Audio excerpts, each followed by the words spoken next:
From the Bob Mills Weather Center, meteorologist Stephen Nehrenz.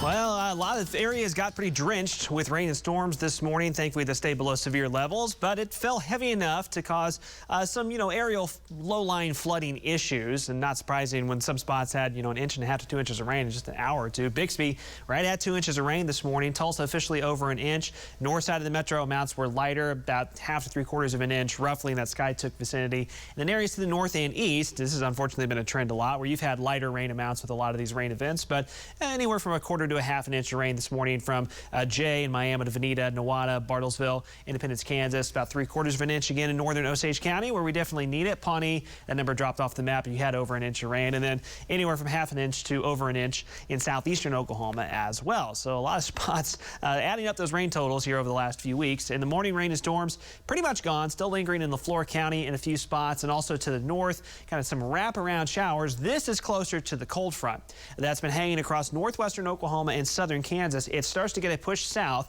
this afternoon. So if you're north of Tulsa, any chance for bigger thunderstorms is already pretty much over for you.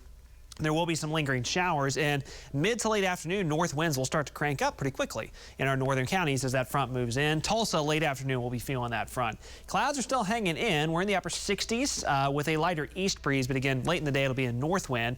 Now, where that clearing moves in is obviously going to be critical as far as building some instability this afternoon. We're already starting to see that to the south. So McAllister, just in the last few minutes, you've jumped from about 70 to 74 degrees, mid-70s in central Oklahoma, against 60s from Tulsa to the east and to the northeast, where it's pretty cloudy. As we show you kind of the statewide view, you can tell, though, where the cold front is and where the clearing in the sunshine is. So it's in the 50s, pretty brisk across northwestern Oklahoma behind the front with strong north winds. Where it's clearing out, we've got upper 70s, low 80s along the Red River from Durant to Idabel, and that's where that clearing is trying to surge its way in. There's an area of low pressure right in here with the cold front behind it. So right on the kind of the southern edge of that area of low pressure is where that afternoon clearing is trying to work back in.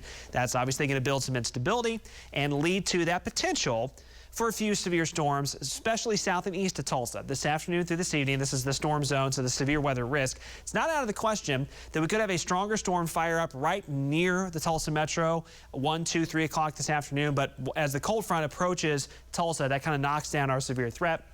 But you get from Haskell to Muskogee, Tahlequah, and especially from out Henrietta, Eufaula, Salsa to the south. That's where there is still that opportunity where it warms up this afternoon for some storms that produce some damaging wind and some large hail. Here in the Tulsa metro, again, that severe threat's basically to our south, but we still have a pretty good opportunity for additional scattered showers and occasional storms through the afternoon, keeping things kind of off and on soggy, not as widespread as this morning, but still chances through the afternoon, gradually diminishing this evening. I know there's a lot of things going on this evening.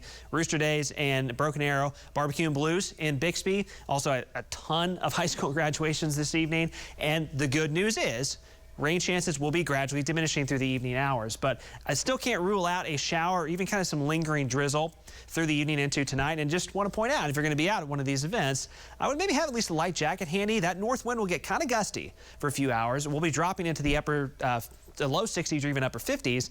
Wind will feel kind of brisk for the evening hours. So here's how this tracks on Future View. Again, 1 to 2 o'clock. We'll see if this happens this quickly, but we'll be watching around Haskell, Muskogee, Tahlequah, down to I-40. That's where we could see some initial storm development that would be a little more isolated, maybe severe. Behind the cold front, again, some lingering showers, Tulsa metro included, and to the north.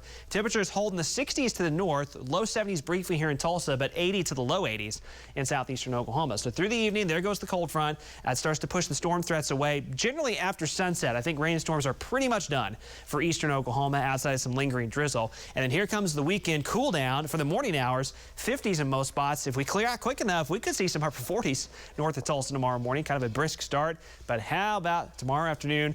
All week, the weekend weather has been looking spectacular, and that hasn't changed. Low humidity, some sunshine returning, a north breeze, highs in the low 70s Saturday afternoon. So we are still lining up picture perfect for outdoor events Saturday and Sunday as well. It also looks outstanding. And really temperatures early next week, still holding in a pretty good range, slowly climbing, and then pretty typical as we get closer to Memorial Day. Some off and on shower and storm chances start to return next week.